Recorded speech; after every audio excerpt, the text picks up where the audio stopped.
అది కదా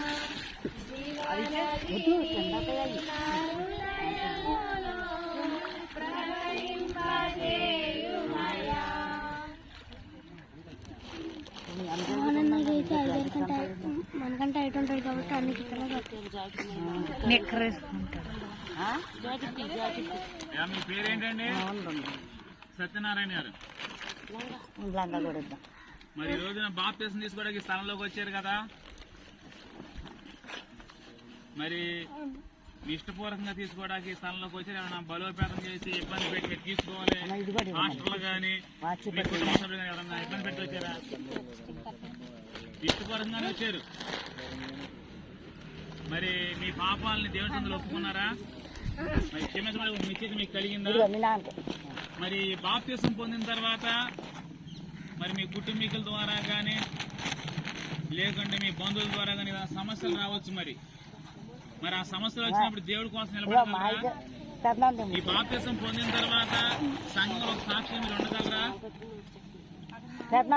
సత్యనారాయణ గారు ఇస్తున్న సాక్ష్యాన్ని బట్టి ఈ సమయంలో తండ్రి కుమార పరిశుద్ధాత్మ నామంలో బాప్తిసం ఇవ్వడానికి సిద్ధపడతా ఉన్నాం. చిన్న ప్రార్థన చేసుకుందాం. తండ్రి వందనాలు ప్రభు, సత్యనారాయణ గారి ఇచ్చిన సాక్ష్యాన్ని బట్టి మీకు వందనాలు. మీరు విన్నారు ప్రభువా, మీరు చూస్తున్నారు నాయన. ఈ దినమున ప్రభు మీ కుమారుడు ఇచ్చిన సాక్ష్యాన్ని బట్టి మీ నామం పేరట ప్రభు బాప్తిసం ఇవ్వడానికి సిద్ధపడుతూ ఉండగా సంఘం ఏట ప్రభు ఈ బాప్తిస కార్యక్రమం కొరకై మీ కుమారుడిని సందుకొచ్చి ఉండగా ఈ స్థలములో నాయన నిలబడి ఉండగా మీ ఆత్మను మీ కుమారుడితో ఉంచండి. మీ రక్తాన్ని మీ కుమారుని ప్రోక్షించండి. మీ ఆత్మతో నింపండి. మీ ఆత్మతో కమ్మజేయండి ప్రభు. మీ శిలువ సాక్షి బూది గంతాలు నడిపించబడుటకు తన కుటుంబంతో మీ సాక్షిగా జీవించడానికి కృప చూపమని క్రీస్తు నామములు అడిగి ప్రార్థిస్తున్నాను పరమ తండ్రి, ఆమేన్.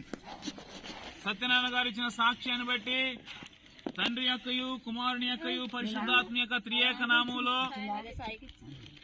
సత్యనారాయణ గారికి సంఘం ఏట ఈ బాప్తిసం ఇస్తా ఉన్నాం. పైన ఆకాశం సాక్షిగా, ఈ నీటి సాక్షిగా, భూమి సాక్షిగా, సంఘం సాక్షిగా ఈ బాప్తిసం ఇస్తా ఉన్నాం.